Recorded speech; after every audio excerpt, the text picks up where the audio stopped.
This podcast is part of the Shareable Podcast Network. Learn more at shareable.fm.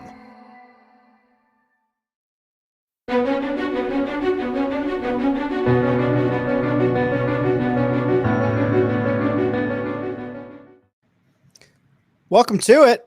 My name's Jeff Gibbard, and my guest today, Heroic Council member Tim Yulee. Tim, what's up, man? Welcome to the show. Thank you. It's great to be here. I feel like it's been a little bit. It is. But, I'm back. Welcome. With a vengeance. So, Jeff, what are we talking about today? Today, we're going to talk about purpose. But before we get to purpose and talking about the deep conversation of purpose, I want to remind people that if they want to tune into the Heroic Council and they want to recommend a guest, they want to ask a question, they want to know where they can subscribe and do all that jazz, superheroinstitute.org/heroic. That's where you get it all. It's where you can find connections to all of the Heroic Council members as well. So I just wanted to put that out there. Wanted to make sure that people knew. But now that's out of the way. We've done our fancy intro, and I've done the whole spiel about where to download and such. Tim, let's talk about purpose, man. Okay. All right. So where should we start? All right. Well, here's some places to start. So one, we're going to get like deep into this. I'm going to ask you like a whole bunch of like really deeply personal questions, because I think you really can't get at purpose unless you're getting like deeply personal. So that's the first thing. You ready for that? Am I going to cry today? A little bit. Like, you have a therapist couch over there? Because we're going to be doing that. So that's the first thing. Second thing is, I've been reading this book. It's called The Purpose Revolution. And I'd had it on my reading list for a while. And I don't have the two authors' names offhand. But it's a pretty good book talking about the sort of like the trend of millennials wanting more purpose in their work, people in general wanting their work to mean something. And it's been a really interesting read. But what I find really, I don't know, I guess unsettling about the book as I go through it is that all of the case studies are like Walmart and Applebee's. Literally, there's an Applebee's case study in there. IBM and like these giant mega companies. And the whole discussion about purpose there is like this. It's like a really, really big conversation. And it's intermingled with so much complexity around. You can have one business unit that's like, exercising their purpose in a particular way. And then somewhere, some part of the company that's on some other side of the world is behaving in a completely different manner. So it just feels very intangible and out of reach. And I felt like today maybe we'd get kind of super real and super practical about the idea of purpose and break it down into a level that maybe some of the people who would listen to a show like this or watch us might actually relate to. So I guess where I want to start before we get too deeply into anything is like, when I say purpose, like what is your purpose? When I ask like, what is the purpose of your work? What is like your initial gut reaction to that question? Like what runs through your head? So you prior to us going live, you mentioned the difference between purpose and reason. And the thing that popped in my head might actually be reason. I don't know if it's purpose. So we might have to break it down. But essentially what popped in my head was a couple things. Number one, I want to make money through my work, you know what I mean? So that's which is probably a reason. The second thing is like, I feel like my brain works a certain way. So there's a lot of things like I don't think I can do, or at least the way most people do them. So I went up avenues where I feel like I could be successful in and that I could thrive based on how I operate. And that ended up taking me to the work I do now, which is in like design and content creation and stuff like that. Now, I'm not sure if any of those hit your metric of purpose, and you can tell me more.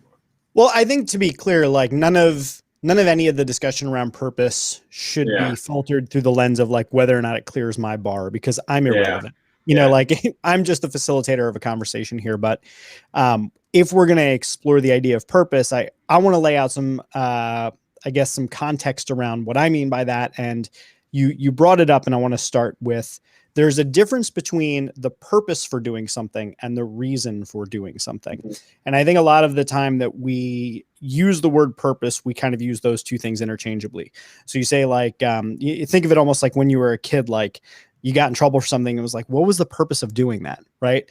And it feels like you're saying, well, what was your reason for doing that? Right. And I think when we talk about what is your purpose in work, people tend to kind of gravitate towards a very tangible thing of like, well, my reason is because I want to make money and because my brain functions a certain kind of way. So I feel like I can do this kind of work. But I would encourage that in the discussion around purpose, that we think a lot bigger than reasons, and we think more in terms of purpose. And in terms of purpose, what I mean is we're looking at the timeline in a different way. When we talk about reason, we're talking about a short timeline. You did this thing. What was the purpose, right? What was the purpose, meaning reason? That's a short-term way of thinking about it. When I talk about purpose in business, I'm thinking, what is the existential reason that you do a thing, like outside of even your lifespan? Why do you do a thing? So I guess let me phrase the question a completely different way. Tim, what do you want to leave behind after you're gone?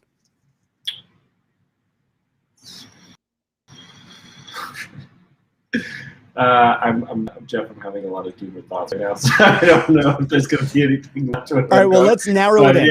Yeah. Okay. You spend your day in different ways, creating websites, doing user experience strategy and research. You conceptualize videos, you edit. You have a lot of different creative endeavors you're involved in. And if you were to think on the kind of the small scale purpose reason conversation, you would say, I do that because I'm good at it and I can make money with it and people need what I offer.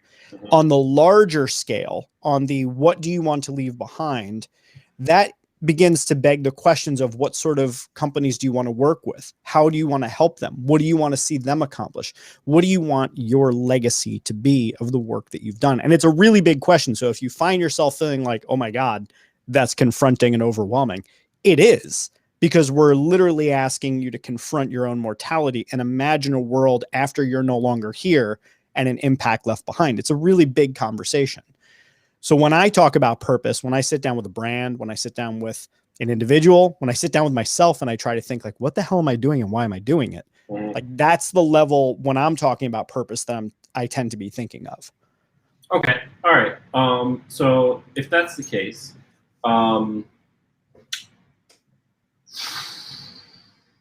this is a hard question. Okay. So,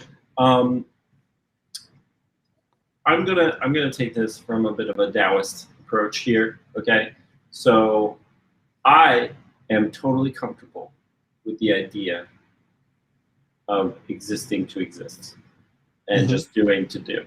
So I'm comfortable with the idea of like places that I can make an impact. I will try to make an impact in those places, and I view as like my potential for like a grander like impact in the world is I feel like that's relatively limited, and I think I'm okay with that.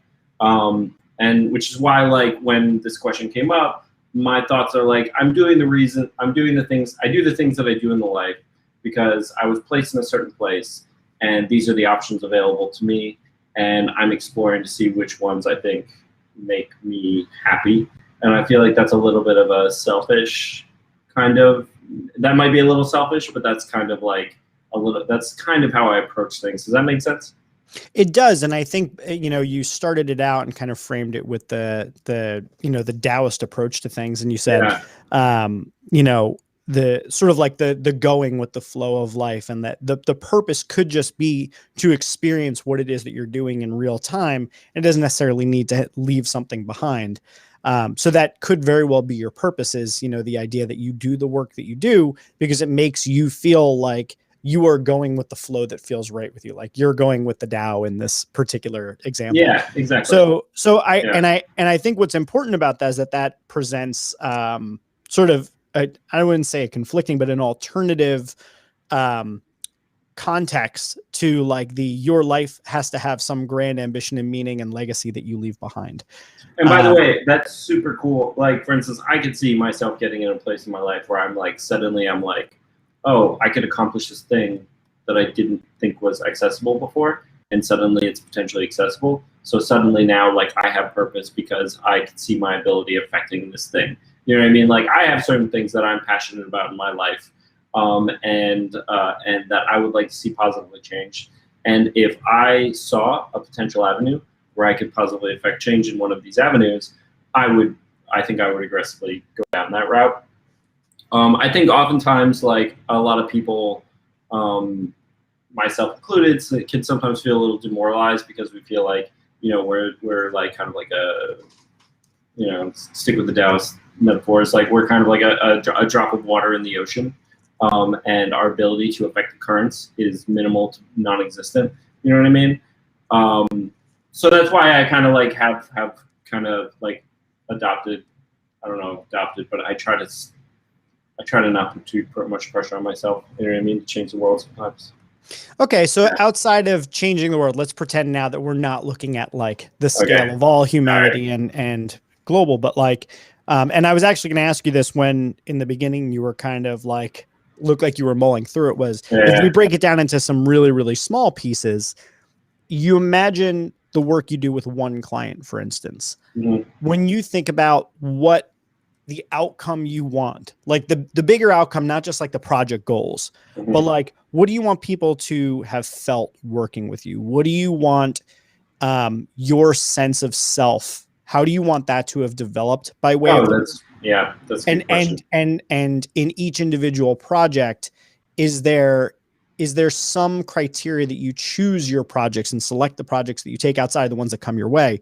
But when you choose where you dedicate your time, energy, and passion, is there something there that you have an ambition and a hope that your work makes a difference in? Yeah. So, and me and you have talked about this a little bit in the past, where I've been attracted to doing creative work since I was in high school, and like the challenge for me was always like I want to make things that I think are really cool. You know what I mean? Like, and that could mean like really cool looking, or or moving, or like have like some kind of like emotional effect on the person who's like taking it on its input. And the problem that I always kind of had was like, well, how can I make a living doing this? How can I provide enough value to people and businesses so they pay me to do this thing? And so it's always been important for me to know that my clients who I'm walking away from have take away a lot of value from the work that I do. If I leave a project and I feel like the client doesn't feel like the work that I've done has really impacted their life or business in some way, that's that could be a little demoralizing for me personally. So like I always have tried to frame the work I do and execute it in a way that I feel really confident that somebody will walk away and be like, oh wow, my business was really positively affected by that, or my personal life was affected positively by the work that you did here. So, and we just got a comment from Jack that I'm going to address in just one second. Yeah. But as you were going through that, it actually brought up something for me that I have a draft of a blog post about this particular topic. But one thing that I think is a really critical factor in identifying purpose is that I think in order to truly discover your purpose, you have to find something that you care about enough that you are willing to sacrifice profit for. As an example, Patagonia recently pulled out of Jackson Hole because they were hosting an event with Marjorie Taylor Greene and Matt Gaetz. Yeah. And they were basically like, yeah, we're not down with that. We're out. Stop selling our stuff. Don't buy from us. And most of the time when I see corporations involved in any sort of like purpose-driven work, I think to myself, that's great PR, but put your money where your mouth is. And I think that's actually the appropriate phrase there, because when you put your money where your mouth is, when you are willing to walk away from profit, which is the, existential imperative of every business, that's when you discover really what is something that you are purpose-driven about. So a lot of things that you've talked about here, and I think this relates to Jack's comment that I'm going to put up on the screen in a moment, but you're talking a lot about delivering value for the client. You're talking about, did it impact their business? You're talking about things that are very much framed and contextualized in the world of business. And I realize we're talking about business, but when you think about your work outside of anything related to the finances of it, when you think of it outside of related to the money it makes your clients, the money it makes you, the money it saves your clients, the money it saves you, anything outside of something that's related to capital, but instead related to something that can't be quantified in terms of capital, can you think of anything that you want from your work that isn't about that business relationship, but it's about something kind of more human? Yeah. Okay. So I just want to throw out there, like, when I was describing what I do, like, I want to make money off the things I do so I could do it more. You know what I mean? Yeah. Number one, I want to throw that out there. Like, also, I'm going to put Jack's comment up on the screen because I think it's a really helpful one. Yeah, absolutely. And then the next thing I'd say is, like, I feel pretty confident that I could make more money doing a lot of different things. You know what I mean? Than what I'm doing right now. And not only that, but even in what I do now, if I did it in a different way, I could probably also make more money. You know what I mean? So even in the areas that I work, I feel pretty confidently that I could structure my business in a way that would make more money. But at the end of the day, I would be probably substantially less satisfied. And like, just to give some examples, like, I'm personally really motivated by consistently doing new things, and learning new things, and including new techniques and other things into my work. And the idea of just building, for instance, a template that I could, like, just copy and paste over and over and over again and charge, like, a fee, and I could do those quickly, and it would be really time saving. Like, it has always been something that I had a really hard time with. I'm not saying I'm like, I never do that, or I'm not opposed to doing it in the future, but it's like, I've always avoided that, in the search of novelty, because I'm, like, really, really, really motivated by novelty and learning. So I feel like I have personally sacrificed a decent amount of revenue just because I really love learning. You know what I mean? Whether that's in the design space or spaces outside of the work that I do. And also, just like the kinds of work I do, oftentimes end up being in not super profitable areas in the past. Like, for instance, I used to shoot a lot of stuff in fitness and in food, and there's not really a lot of money in those areas, but it was something that I always really enjoyed doing, especially in the beginning of my work. And so that was a line that I pursued consistently, despite, like, you know what I mean, those companies typically not having a high spend on a lot of the projects that they did. So to Jack's point here, this is very much talking about, where does purpose come from? And there's people often will struggle with the external influences of what people are telling them their purpose should be, or trying to call out, oh, that's what your purpose is or whatever, versus the thing that you kind of uncover internally. And I would argue, and Jack, thank you for the comment. I would argue that all purpose is entirely driven by the individual. Each individual is accountable for and is the only person who can really define what their purpose is. So the conversation that we're having, the digging that we're doing, is not so that ultimately I can say, I've discovered your purpose, but they're all questions leading you to continually question and uncover and get more clear about the purpose of your work, of your existence. Because I think also the other thing is that your purpose and work is an extension of your purpose in your life in many ways, because it's something that is much bigger than, again, the reason. Like, the reason that you do work a certain way is because of something, but the purpose of your work is part of something more. So you talk a lot about doing new things. You talk a lot about finding things that excite you. You talk about things like learning new things and, like, challenging yourself, right? So not just doing new things, but learning new things, challenging yourself, growing. So there's something there that all kind of ladders up to this bigger purpose, and you're doing it through your work. But for you, it fulfills some bigger thing that may extend into your life and in your work. And it sounds to me something along the lines of, you know, what you had said at the beginning about, like, you know, the Taoist perspective of living your life is like your life being a journey of discovering the things that you want to do and growing and self-actualizing and all of that. So I guess I was gonna say it could just be ADD, you know. I chase the dopamine, man. I chase it. Yeah. But let me ask you this. So this was a thought that came up for me as you were talking about some of the things. Is, you know, you talked about learning new things, and you talked about working on cool stuff, is I think how you exactly phrased it. Like, what excites you about learning new things? What excites you about taking on new challenges of having to learn how to do a new thing? What is a cool project? You know what I mean? Like, how do you define that? So when you look at those different questions, like, why are those things important to you, I guess, is the underlying question. Well, I mean, just like working on complex problems is generally just like I just feel like it makes me feel satisfied. You know what I mean? Like I want, like it makes me feel valuable, makes me feel satisfied. Can I ask you why?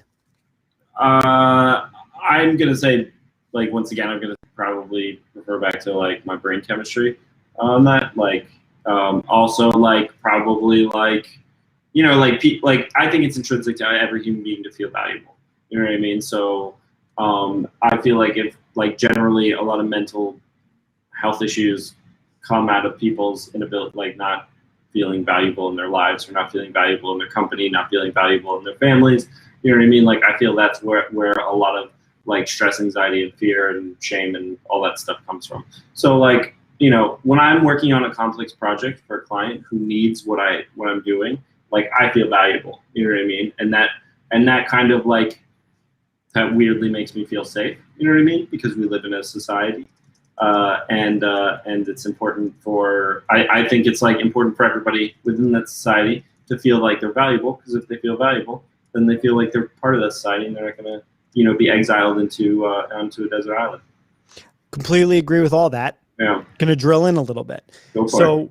You could very easily find clients in which giving them a template, copy, paste over and over, charging a fee is valuable to them. There's a specific type of value that you chase, which is in doing something new and novel and allows you to grow and challenge yourself. Mm-hmm.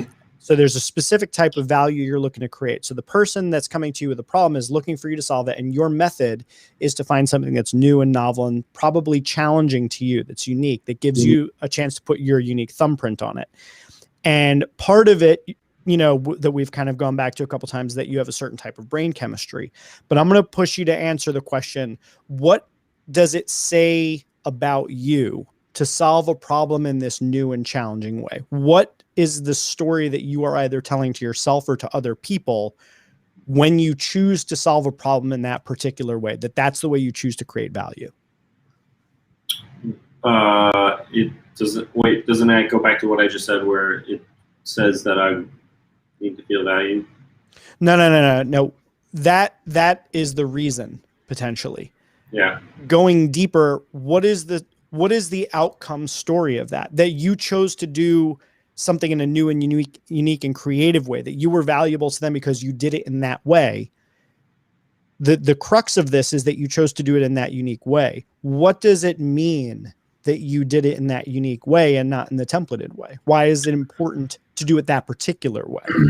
Yeah, I don't think like I don't think I have a satisfying answer for that, because like if like the reason why I choose to do that stuff way probably like kind of predates where I'm at right now in my life, and I don't think it's like a super rational thing.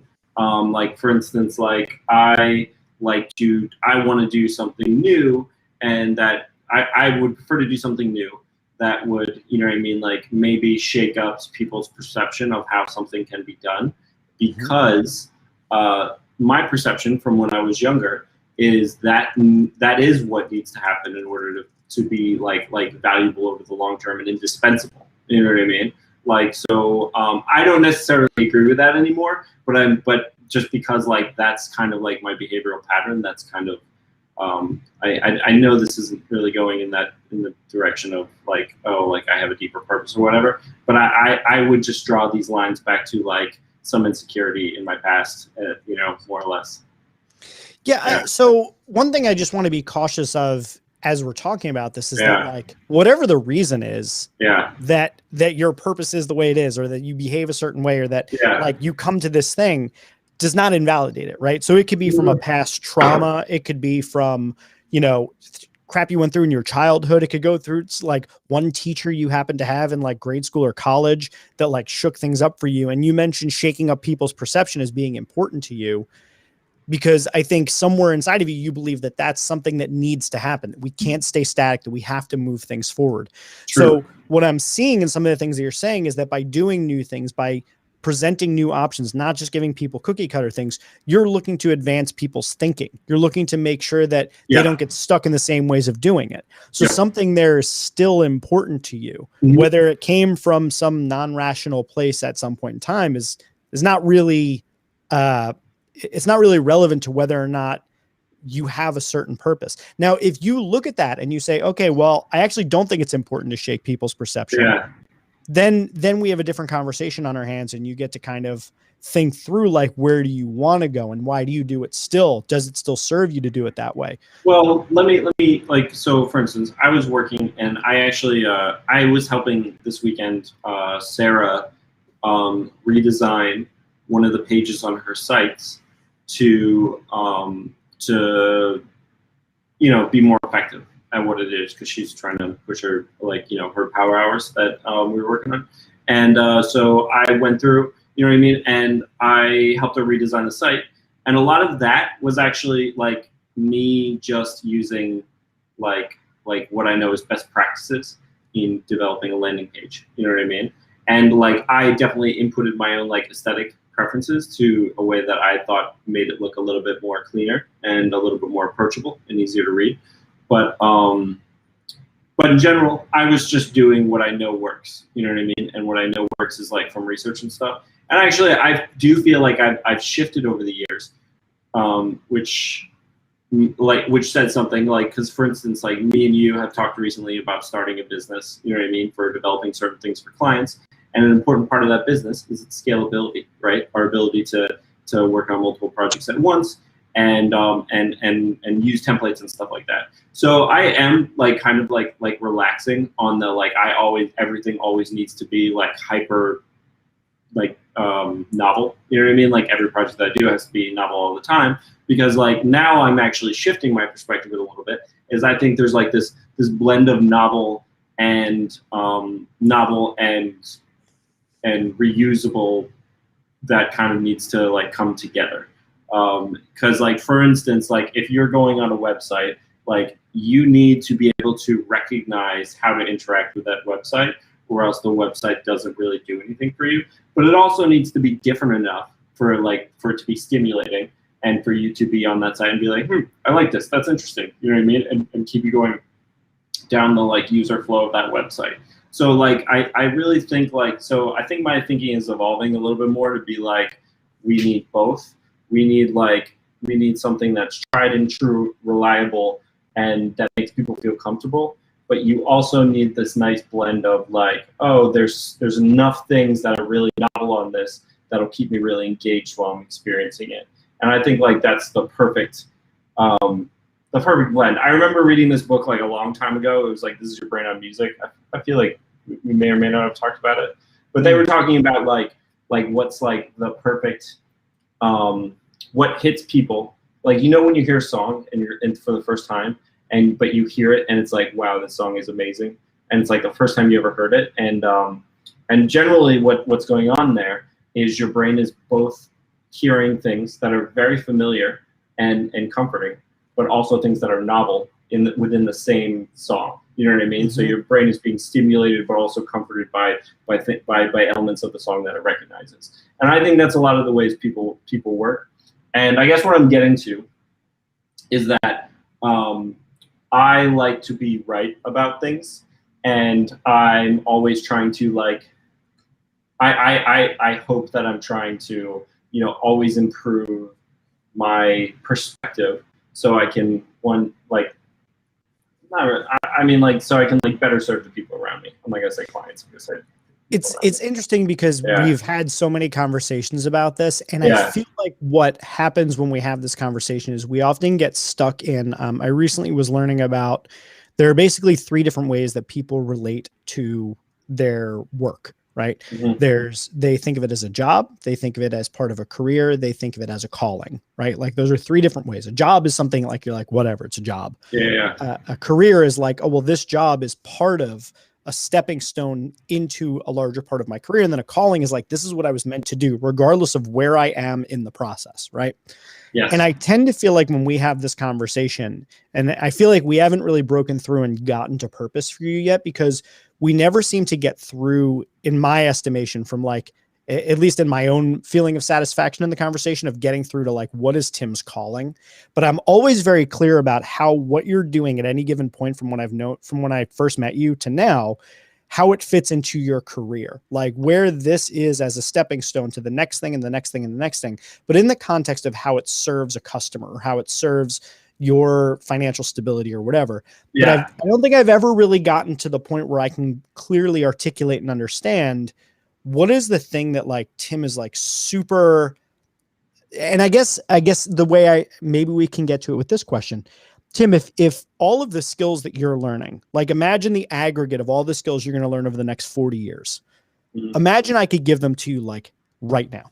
All of the ones, like every single one you would learn organically, the one that you would want to go and get. If I can give them to you right now, and you would then be capable of doing absolutely anything that you could set your mind to with the skills you would acquire in your lifetime, what would you be doing tomorrow if you had all of the skills? If I had all the skills, what would I be doing tomorrow? That's actually, that's a good way to put it. So let's see. If I had if I had all the skills and I could apply them in any way I wanted, and let's say like resource wasn't really an issue, I would probably like to be working in something tangentially related to tackling global warming. Yeah, ideally, I guess. Interesting. So, and I was not expecting that, because I was expecting you would say that you would just start making movies. Oh. Yeah. Well, I mean, like when I was younger, I probably would have said that. But like, I guess here's the thing. Like, I like when we're talking about purpose, like I don't personally like necessarily believe in purpose. I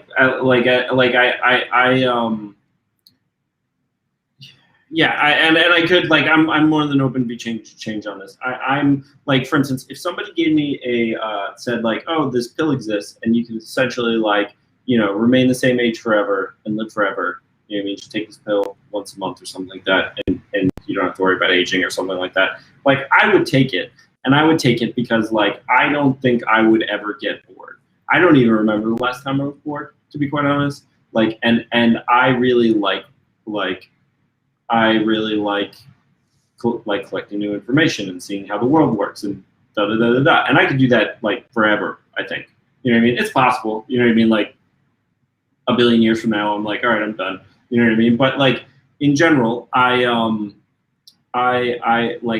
want to die because I want to see how everything ends. You know what I mean? Like I want to see how the story unfolds and blah blah blah blah blah. And but if I like never like had a purpose during that time, I think in general I'd be fine. I'm not saying like if there's a cause that I could donate my time to, I wouldn't, because there are things that are important to me. Like I mentioned global warming, because like I feel that's like a threat to the happiness and survival of like literally everybody on the earth. So like I feel like that's like important to everybody that I know, you know what I mean, and everybody who I don't know. So like it seems like if I had the time and resources, that would probably be where I'd like to spend my most time, like probably, and that would probably be along the lines of like trying to figure out ways to convince people that it's real and urgent and that we need to do something about it, like literally yesterday, or not literally yesterday, but like 20 years ago. So I guess like in a sense, like I don't think like when I think about purpose, I don't think like like my purpose is to be a filmmaker, or my purpose is to be a scientist or a designer or anything. You know what I mean? Like I just feel like the thing that I want to do is just explore things and try things and experience new experiences, and if I continue doing that till the day I die, I'd probably die pretty happy. I mean, so the thing about that I just want to poke at you about is like, imagine for a second that it has nothing to do with what you get from it. Yeah. And imagine for a second that your purpose for existing and working and doing everything was about an impact to others. How would that change your answer then? Like if your answer could not include an I statement, if it purely was about how you impact and touch other people. I mean, you're one of the most profoundly likable people I know in my world, and you're very easy to get along with, and you're kind and you're thoughtful, and you have all of these qualities to you. And those are things that you maybe do naturally, but they are ways that impact other people in your way of being in the world. So when you extend that into the way that you work, the type of creativity you bring to it, all those things, that makes an impact on the people you work with in some way. And you talked about shaking up their perspective I'm wondering if there's a connection between shaking people up and your desire to continue learning, that maybe that's passing that along in some way. But when we talk about the purpose conversation, it's important to make sure that we're delineating that we're not talking about that this is a thing that exists and you're there to try and discover it. You're there to define it. You're there to analyze your conditions, think about the grander ambition. If we're taking reason and giving it all capital letters, then I guess we can call it purpose. But the big why behind all of it, because without it, I guess all I see is a lot of things that you really like, but I keep looking for, like, I know there's something there that you want to make as an impact. And well, Jeff, this might be a little awkward because it's on a podcast, but this may be the day that you realize that your friend Tim is actually a psychopath. And doesn't actually. There it is, guys. Okay, so this is kind of like my perspective on how I operate, and I think everybody operates this way to some extent, but like I feel pretty confident that at least I operate this way. I think, like, for instance, I want to be happy, you know what I mean? Because all I know is that I exist, and that, you know what I mean, like, I feel happy, sad, I suffer, I don't suffer, et cetera, et cetera. And I know that having other people in my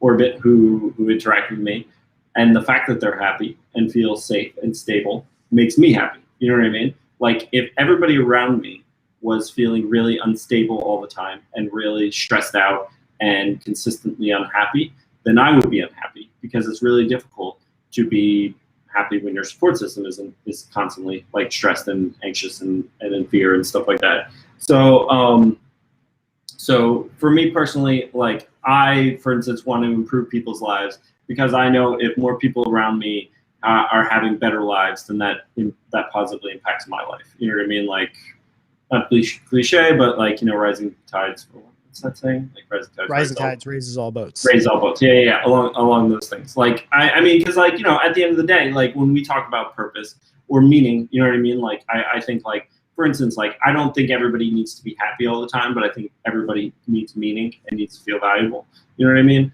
And some people, their meaning is their children. You know what I mean? Because children don't make you happy all the time. You know what I mean? They make you very stressed and uncomfortable a lot of the time. You know what I mean? Sometimes even angry. But the fact that a lot of people seem to take a lot of meaning, despite the fact that kids are very difficult and they choose to do something that's extremely difficult and sometimes very painful. You know what I mean? Like, indicates that there are more important things than happiness.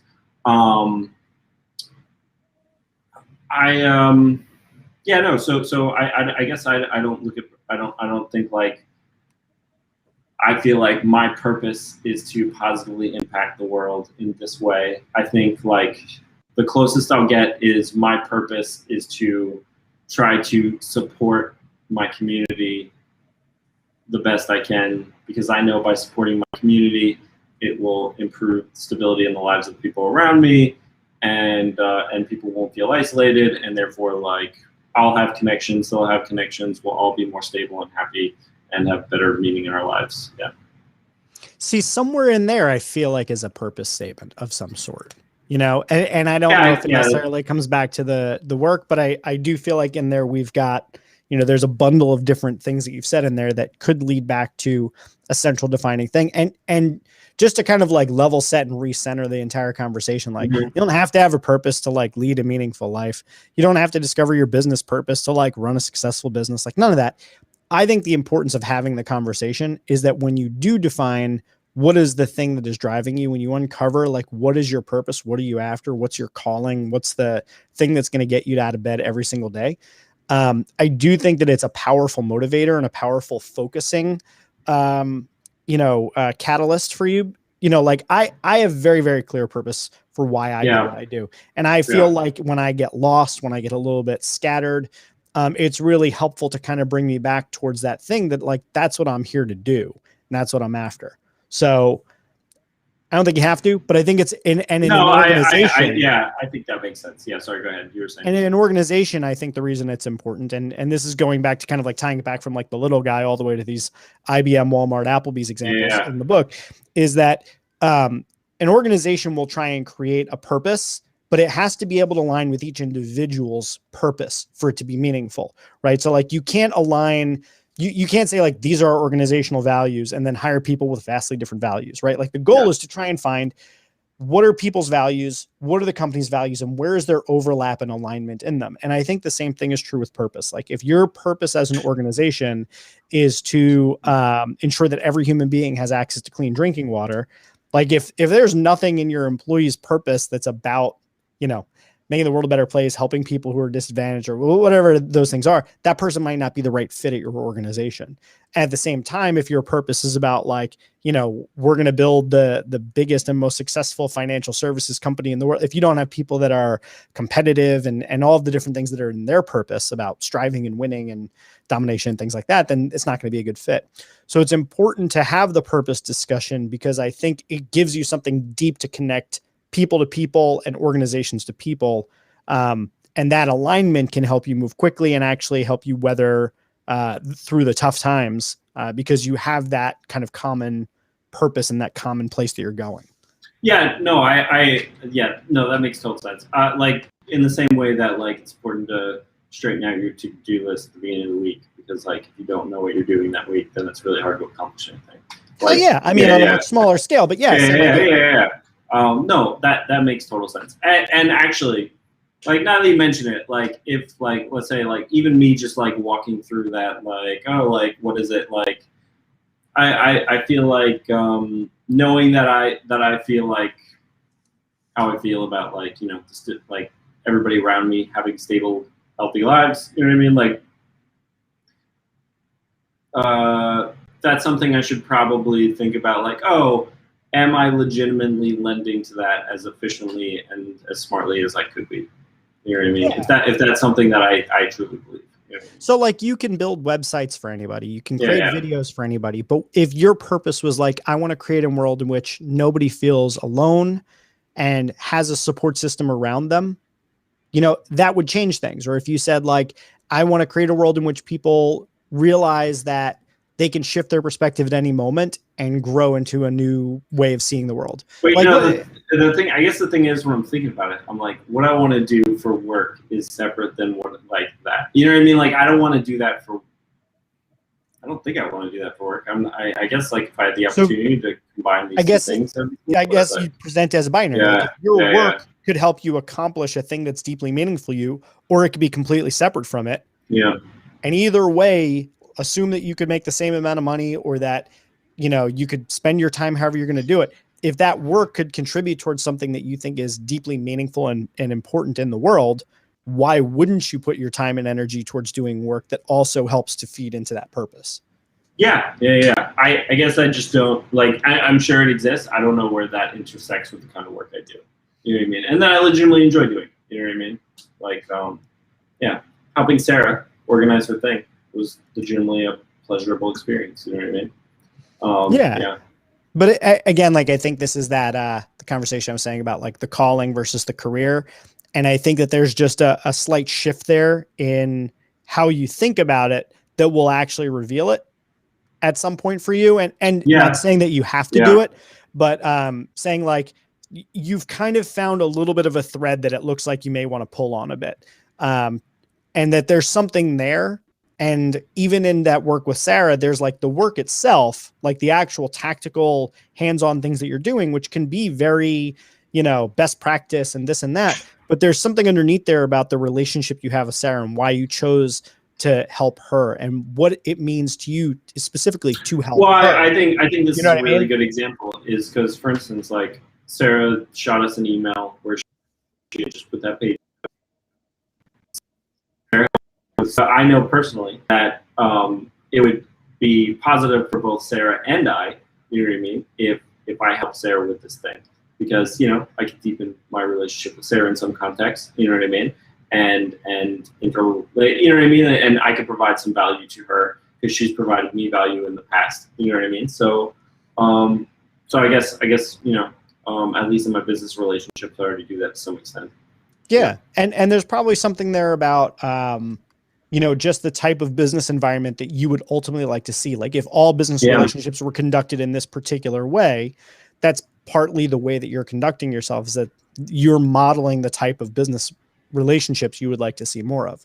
So anyway, I would just encourage you to tinker with it a little bit more, play with it, think of it. We've had a lot of conversations on this, but it's certainly worth it. And for anybody out there listening, the conversation around purpose, what I generally advise is this, and this is kind of how I stumbled upon purpose. So I'll give you the short version of it. But on my last day of high school, my mother got into a catastrophic car accident. She spent 9 hours in the operating room, bunch of pints of blood, saved her life. And her life was never the same. She went through, 2 or 3 weeks in a coma, a bunch of rehab, came out, and she lived for the next 20 years or so, but with great disability. Her life changed in an instant.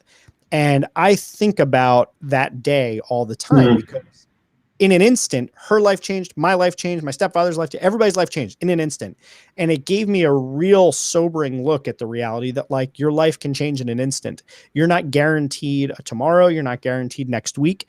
And all of the things that you think that you have time to do, you don't know if you have time to do them. So what's really important to you? And as a kid who grew up with a Superman poster on my wall, tying red capes to my neck, red towels to my neck and pretending it was a cape, and, going through the motions of pretending I was a superhero. For me, it was always very, very important to like do the right thing and stand up for what was right. And also as a kid who got bullied when I was really little, I never wanted people to feel unsafe or wanted people to feel scared or somebody who was weak to be without protection. You know what I mean? So for me, the whole superhero thing came together with the idea that life is short.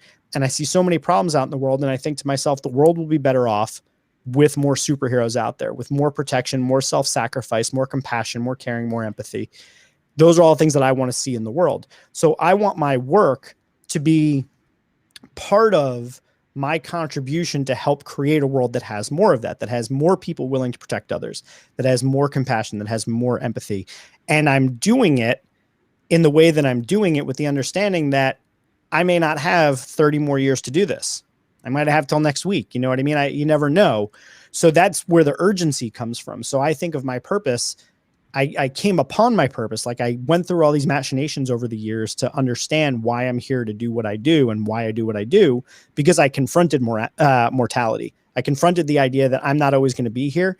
And then when I think about what I want to leave behind, more than anything, I just want to leave behind a better, safer, kinder world.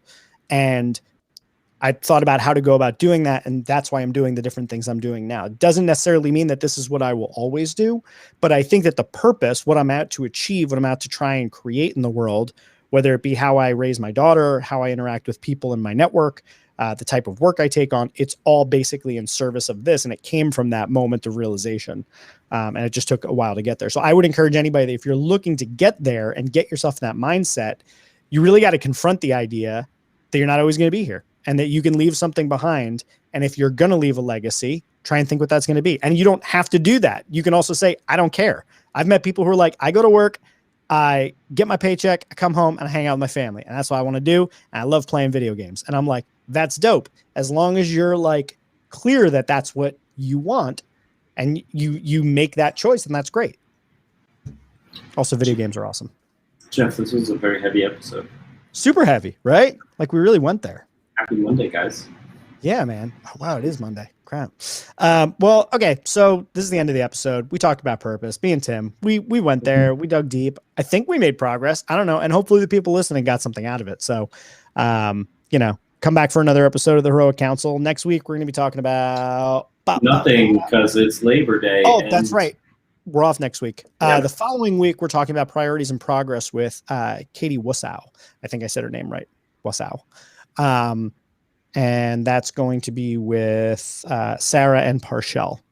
You and me, Tim, we're off for the next 2 weeks. So hope you got your fill of Jeff and Tim, because we're not coming back for a little bit. Not until the future of creative work, I think.